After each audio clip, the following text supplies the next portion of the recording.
Just as Professor Zombori said, my presentation will be about the privileged status of the family home property in the Hungarian family or matrimonial property law. So we can see that we will change a little bit on the focus according to this last presentation, because I will talk about some substantial law provisions on the Hungarian legal system regarding the matrimonial property law, and especially on the privileged status and the privileged protection of family home.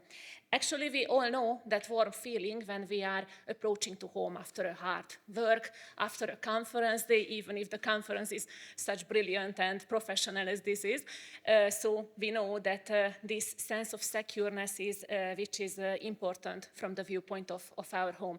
And we all know that it is much more important for the children, especially for the minor children, because we know that in their first years, the home is their whole life, actually, and their whole world.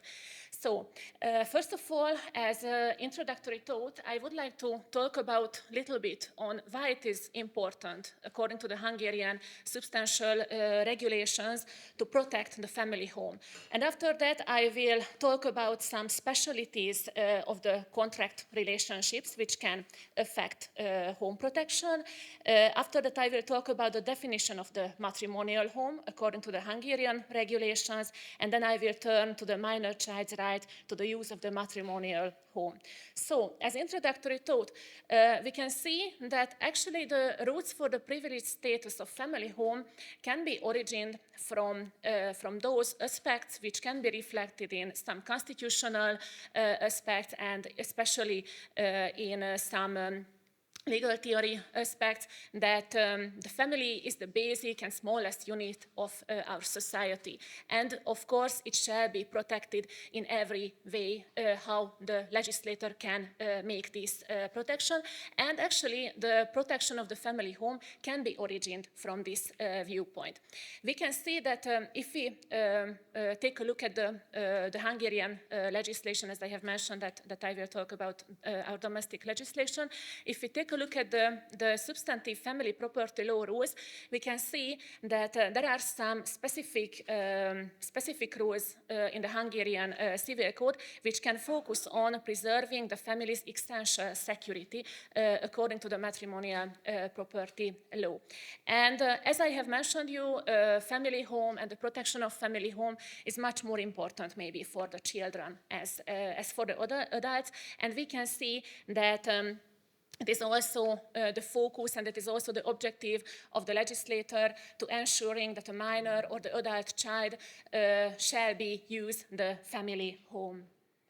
And now I would like to talk about, it is also a little bit introduction to the Hungarian matrimonial property community and the matrimonial property law, because the use of the matrimonial home is an integrated part of the Hungarian matrimonial property law, so we have to take a little look on these main regulations.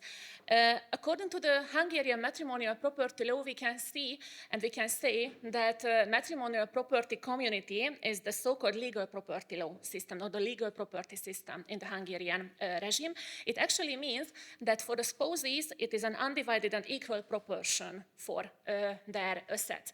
And the marital property community also means, if we would like to give a definition about that, it encompasses and it covers all assets that are acquired by the spouse together during their partnership, during their community property, and those assets which are acquired separately during the existence of the community of property. So we can see that it is an undivided and equal proportion for them. Of course, it also means that not just the positive assets of their property, but the burdens of the joint assets and the debts which are arising from the obligations assumed by either spouse, are also the part of their marital property community. However, in the Hungarian rules, there are the so-called separate property also, which means that there are some assets and burdens and debts which are classified as separate property, and actually the list of separate property can be found in the civil code, as family law is an integrated part of the Hungarian civil code. Now, as I have mentioned you, that concluding contract is also a really important part of matrimonial property law, and we will see the relationship between the family home and between the concluding of the contract and the processment of contract concluding. In the Hungarian rules, the main rule is that the so-called presumed consent for contract. It means that if a contract concluded by one of the spouses on joint property, it shall be considered as a contract which is concluded with the consent of both spouses, unless a third party of the contract relationship, who is typically a creditor, knew or should have known that the other spouse did not consent to the contract. Actually, the reason of this presumed consent for contract can be found in the safety of commercial transactions, and actually in the trust in the contract relationship and the trust in the contract, as it is reasonable that the creditor shouldn't have known that whether the contracting party is married or if the contracting party's spouse is consented to the contract or not. Of course, it can be contested in two events, but these two events shall be required, both of them. So the other party can be contested his or her presumed consent in the event he or she shall prove that he or she did not consent to the concluding of the contract, and the other requirement, which is also the elemental requirement, that the third party knew about the lack of the consent.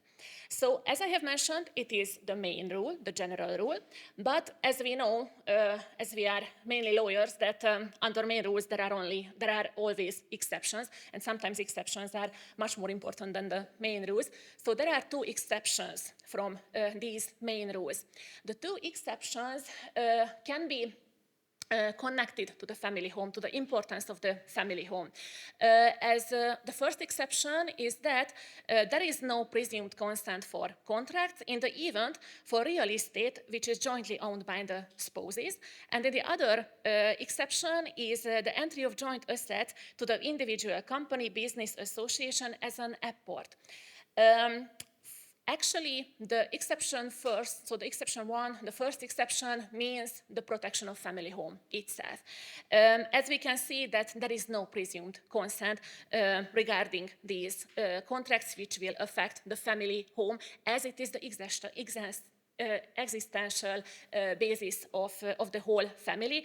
So in the case of contracts regarding the family home will require the expressed consent of the other party, of the spouse, actually.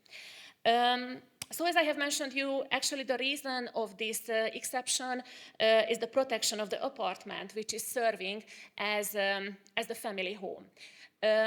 Which is quite interesting is that we have heard about, for example, about the Romanian system, which when Marius mentioned that according to the Romanian system, only married couples protected by the law, so only the marriage is the acknowledged part of relationship. According to the Hungarian rules, de facto partnership is also protected. However, the protection of de facto partners are much weaker than married partners, and we can see, for example, the line of this thought in this exception also. Because for de facto cohabitant partners, there is no legal provision protecting the family home according to this exception. Actually, the reason of this difference is that there is a different separate legal property system for them, which is the so-called property acquisition regime. So this presumed consent, the exception from the presumed consent is not applicable for de facto cohabitant partners. Now, what is a matrimonial home, or what is a property or a family home according to the Hungarian system? We can see that there are some specific rules on the use and the disposal of the matrimonial home. They are well detailed in the Hungarian civil code. However, the Hungarian civil code protects the right of the spouses and their children to use the dwelling, to use the apartment, regardless of the legal title of the use, which means that it can be used as an ownership, it can be used as a lease, and it can be used as a rented dwelling also. And if we look at the definition of the joint marital home, we can see that the Hungarian legal system said that it has three elements, it has three requirements. The first element is that the existence of a valid marriage bond between the parties. So as I have mentioned, de facto partners are excluded from this regulation. So there is an existent valid marriage bond between the parties. The second important element is the cohabitation between the parties. It means that they moved into the apartment together or separately for the purpose of living in this apartment. And the third requirement is that it is used by one or both on the basis of ownership or usufruct or lease, as I have mentioned it former. And now we are here in the issues of the minor child, as it can be seen that the minor children of the spouses shall be given the right of living in the common home of the spouses. Actually, the usage of the matrimonial home after a divorce is a really big issue. It is a really big problem for the family, and especially for the minor child, the common minor child. Therefore, the Hungarian legal regime gives the opportunity to settle these issues in an agreement, which is a preliminary arrangement of the settle of matrimonial housing issues.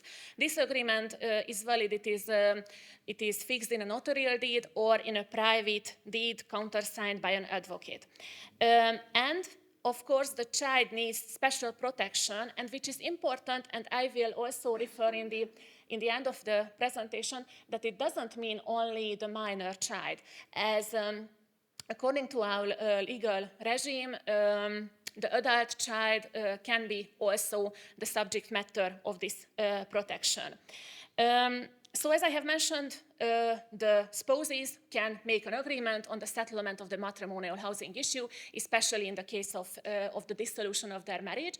However, the court can decide differently from this agreement, but only in two cases, and only for the sake of the minor child.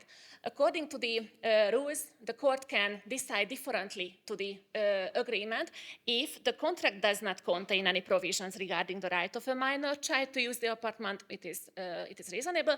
And the second element of this is that if the provisions of the contract seriously violate the minor child's rights to a suitable apartment, and I will refer to it in the end of the presentation also. The right of the minor child to use the matrimonial home is really important because, according to the main rules, the use of the housing for the joint minor child of the spouses shall be ensured in the joint apartment of the spouses. Actually, it is originated in the parental responsibility rules. So, according to our domestic parental responsibility regulations, the parents are obliged to provide the housing, to provide the apartment for the child in their own household and in their own common home. And it is the subjective right of the child, according to the Hungarian legal system. However, the minor child's right to use the home as a family member is a subsidiary right, because it is linked to the right to use the home of the parents' home. However, there is a unique solution in the court practice. which means that the court shall entitle the other spouse to use the dwelling who is entitled to exercise the right of parental custody over the minor child, even if the dwelling is the other separate property. So here we can see the protection of the minor child and the protection of the existential background of the minor child. As I have mentioned you, there are quite different regulation on de facto partners. However, the minor child of de facto partners also protected by the law, but we can see some difference, which is one of the most important difference, but however it can be a historical approach that in the former act there were no regulation regarding the use of the family home of de facto partners, but in nowadays in the effective civil code introduced the settlement of the family home for the dissolution of the de facto relationship. So it is a new, previously unknown situation and legal regulation now. Of course, as I have mentioned regarding the marital relationship, regarding the de facto partnership, of course, the arrangement of an agreement is also an important factor. So mainly they can conclude an arrangement, conclude a contract on the settlement of family home using. But in the absence of the agreement, either party can request the court to arrange the further use of their apartment. And as I have mentioned to you, there is a different protection of marriage partners, because cohabitant partner is less protected than the marriage partners. It can be reflected in many ways in the Hungarian legislation nowadays. But I have mentioned that the minor child entitled to use the dwelling deserves the same level of the protection as the child who is origined from the marital relationship. And here we can see that it is the independent right of the minor child regarding this legislation. And the main rule is that the former de facto cohabitant partner can use the apartment only in the case if the apartment belongs to him/her as a separate property. And there are some specialties, some features on the child's right to use the apartment. As I have mentioned to you, the legislation mentions minor child, but we shall interpret not only the minor child regarding this under this terminology, but in many cases adult child also. As a main rule, we can see that it can be reflected in the Hungarian legislation and judicial practice also, that a child who has reached the age of 16 may leave the parent's place of residence if he or she have an approval of the guardianship authority for the leaving, and without the consent of their parents, of course, with the requirement that it is not contrary to the child's interest and the child's rights. According to the civil code, the reaching of the age of majority will not dissolute the right to use the family home, because parents are obliged to take care of the child even if it is in need, even after the reaching of the 18 years, or if he or she is in the event of the continuous education, then the parents shall also give the opportunity to live together with the child. And according to the rules, the third version of this protection is that until the parents revoke the right, then the adult child can also live in the home, unless if he or she is not in an educational system. And as a closing thought, I would like to cite a judicial practice here, which is quite interesting and a quite unique solution, actually, because we saw, according to the presentation, that the Hungarian legislation tries to ensure that the child who is entitled to use the apartment does not have to leave the former family home. So it is the main intention of the legislation. And actually the reason of this legislation is that when the spouses want to dissolve their marriage, then it is quite bad for the child, and this is the disintegration of the family, and and it is quite bad that it would be worse if the child would have or should have leave the family home. So can at least remain in his familiar and safe environment, even if the marriage bond between their parents will be dissoluted. And this requirement cannot be interpreted so strictly that must live in the shared apartment according to the judicial practice. And now I would like to cite one of the most important judicial decisions regarding this regulation, which says that the court cannot deviate from the contract for the use of the former spouse's shared apartment solely on the basis that the minor child shall live in another apartment in the same city that is smaller but offers adequate living sphere. So the emphasis on the adequate living space for the child. And we can see that the most suitable environment for the child's physical and mental development must be proved, and it can be reflected in our judicial practice also. Thank you very much for the attention.